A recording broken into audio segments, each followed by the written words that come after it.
આજે આ બનાવવાના છે બ્રોકોલીનો સૂપ।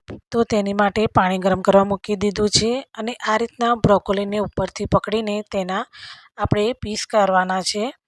હવે જે પાછળનો ભાગ હોય છે તે પણ આપણે તેને ઉપયોગમાં લઈશું, તેના પણ નાના નાના ટુકડા કરી દઈશું અને તે પણ આપણે તેને પણ બાફી દેવાનું છે। તો ચપટી ખાંડ ઉમેરી દઈશું અને 5 મિનિટ સુધી આપણે બ્રોકોલીને બફાવા દઈશું।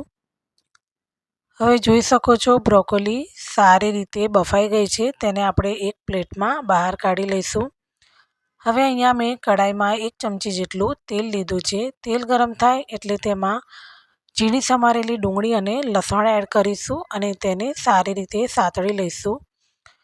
હવે આપણે તેમાં બ્રોકોલી એડ કરીશું, 1 ચમચી જેટલો મેદો અને 1 ચમચી જેટલું બટર એડ કરીશું અને તેને સારી રીતે મિક્સ કરી દઈશું। હવે આમાં અહીંયા હું 1.5 ગ્લાસ જેટલું પાણી એડ કરું છું અને ઢાંકણને બંધ કરી દઈશું અને તેને આપણે સારી રીતે થવા દઈશું। હવે જોઈ શકો છો કે સારી રીતે ચડી ગયું છે। ગેસને બંધ કરી દઈશું અને તેને ઠંડુ થવા દઈશું। ઠંડુ થઈ ગયા પછી આપણે તેની એક પેસ્ટ તૈયાર કરવાની છે।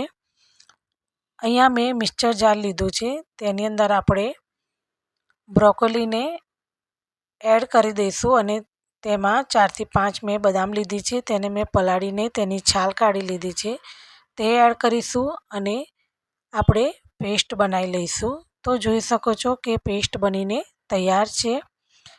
હવે આપણે તેને કઢાઈમાં નાખીશું અને ગેસ ચાલુ કરી દઈશું।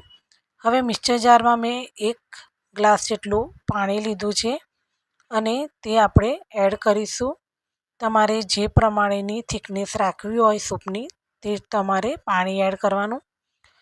હવે અહીંયા સ્વાદ પ્રમાણે મીઠું અને મરી પાવડર લીધું છે અડધી ચમચી અને સારી રીતે તેને પણ આપણે મિક્સ કરી લઈશું અને 1 થી 2 મિનિટ સુધી આપણે સૂપને ઉકળવા દઈશું।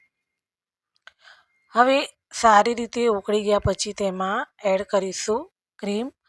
મેં અહીંયા ઘરની જે મલાઈ લીધી છે તે એડ કરી છે, તેને સારી રીતે આપણે મિક્સ કરી દઈશું। તો આપણો સૂપ તૈયાર છે।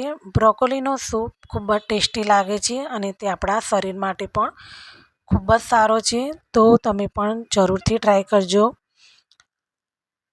તો આપણો સૂપ બનીને તૈયાર છે અને મારી ચેનલને જરૂરથી સબસ્ક્રાઈબ કરી દેજો। Bye bye.